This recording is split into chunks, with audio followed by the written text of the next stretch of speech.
biasanya harganya, pricingnya itu cukup berbeda dengan kalau kita berjualan barang. Dan di video yang kali ini, saya akan bahas bagaimana caranya agar teman-teman pebisnis jasa bisa mendapatkan klien dari dunia online.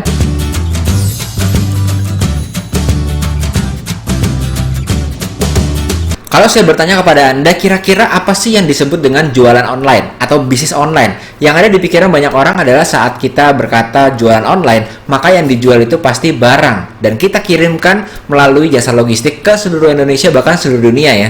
Ternyata, jualan online itu sudah terasosiasi dengan yang namanya berjualan barang melalui online shop. Ternyata, bisnis online itu nggak hanya jualan barang aja, tapi juga bisa jualan jasa juga, dan bisa juga untuk digunakan memarketingkan bisnis kita yang ada di offline, tetapi mendatangkan orangnya dari dunia online. Kali ini di video yang satu ini, saya ingin membahas ke Anda bagaimana caranya supaya kita seorang yang memiliki bisnis jasa, teman-teman yang memiliki bisnis jasa, bisa mendapatkan klien dari dunia online. Perbedaannya adalah, biasanya pebisnis jasa memiliki klien yang berbeda dengan kita yang seorang pebisnis yang memiliki barang yang dikirim menggunakan jasa logistik. Perbedaan utamanya adalah saat kita memiliki sebuah bisnis jasa, biasanya kita memiliki yang kita bilang dengan premium client. Jadi baik kita seseorang yang memiliki bisnis jasa, itu kita perlu menjelaskan layanan kita ke dia supaya calon klien kita itu mengerti kira-kira benefit apa yang akan didapatkan.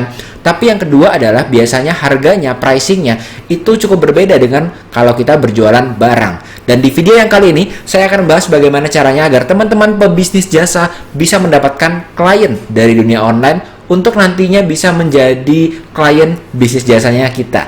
Nah, kalau gitu kita mulai aja dari yang pertama adalah mengenai pemahaman kita mengenai perbedaan antara digital marketing, digital branding, dan digital selling.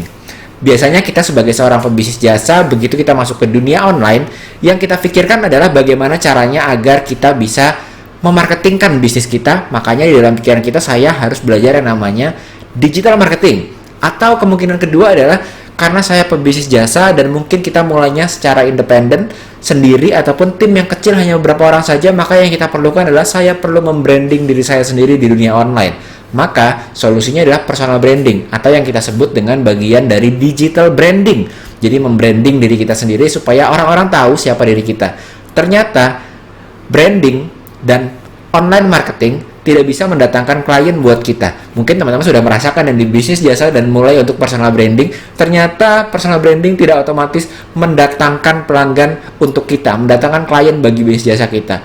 Karena personal branding itu adalah menebarkan awareness, menebarkan power kita saat ada di sosial media, tapi belum tentu bisa terkonversi jadi klien. Nah, biasanya yang harus dikuasai oleh seorang pebisnis jasa adalah yang namanya digital selling. Nah, jadi ada digital branding, digital marketing, dan yang gak kalah penting adalah digital selling. Nah, kurang lebih seperti ini.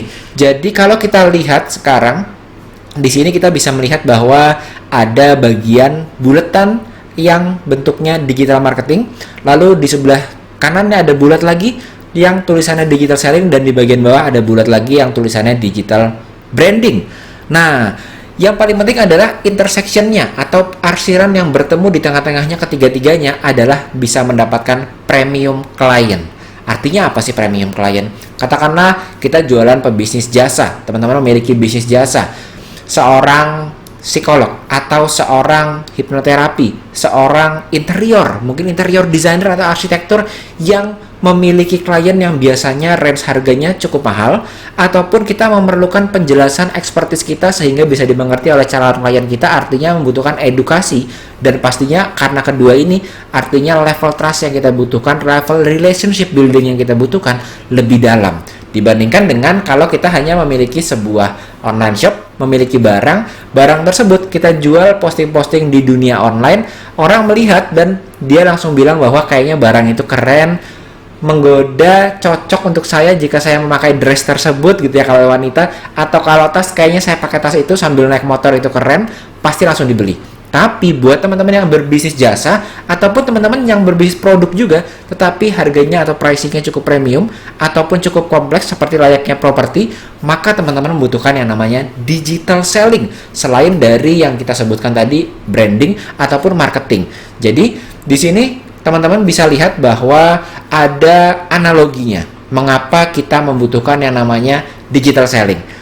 Dari semua hal ini, di sebelah kanan itu adalah hal yang terjadi di offline, dan di sebelah kiri adalah digital selling yang terjadi di online.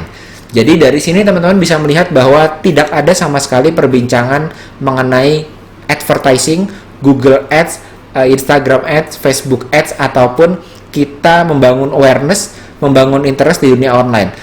Biasanya kita sebagai pebisnis jasa, begitu kita berbicara mengenai mendatangkan klien dari online, kita langsung terpikir adalah kita harus memasang advertising di online, berpromosi di online, dan lain-lain.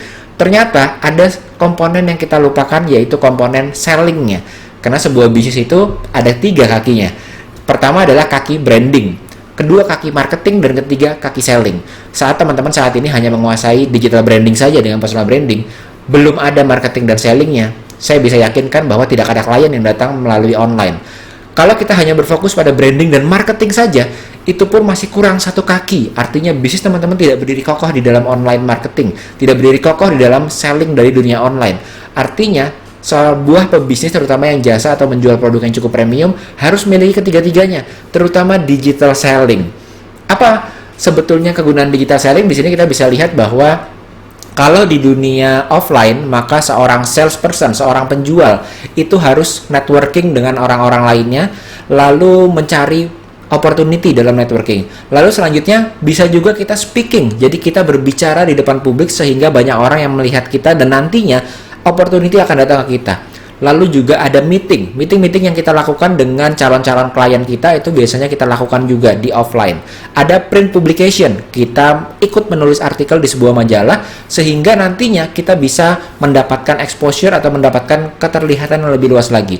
Lalu ada direct mail, lalu ada cold calling atau kita menelpon orang secara random ya, seperti sales credit card, itu pun dengan tujuan untuk mendapatkan calon klien dari dunia online. Lalu ada print advertising dan association atau trade show. Jadi kita datang ke trade show supaya kita bisa bertemu orang-orang baru di sana dan menjalin kolaborasi.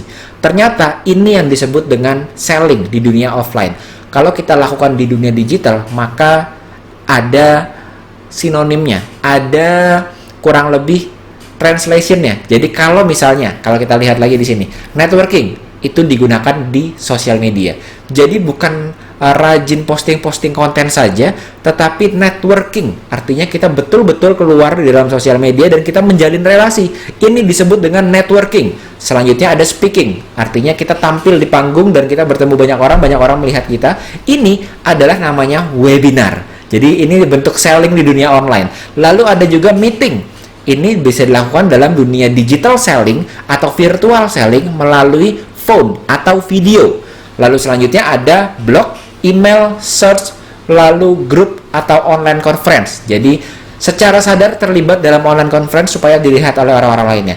Jadi paling tidak teman-teman sekarang sudah bisa membedakan antara digital marketing, digital branding, dan juga digital selling yang ternyata berbeda sekali ya teman-teman ya. Dan tujuannya adalah jika teman-teman ada di bisnis, jasa, ataupun bisnis produk yang menjual harga yang cukup premium atau membutuhkan edukasi, maka yang harus kita lakukan adalah menguasai semua elemen digital selling ini atau elemen virtual selling ini supaya kita bisa mendapatkan klien dari online faster, more, dan better.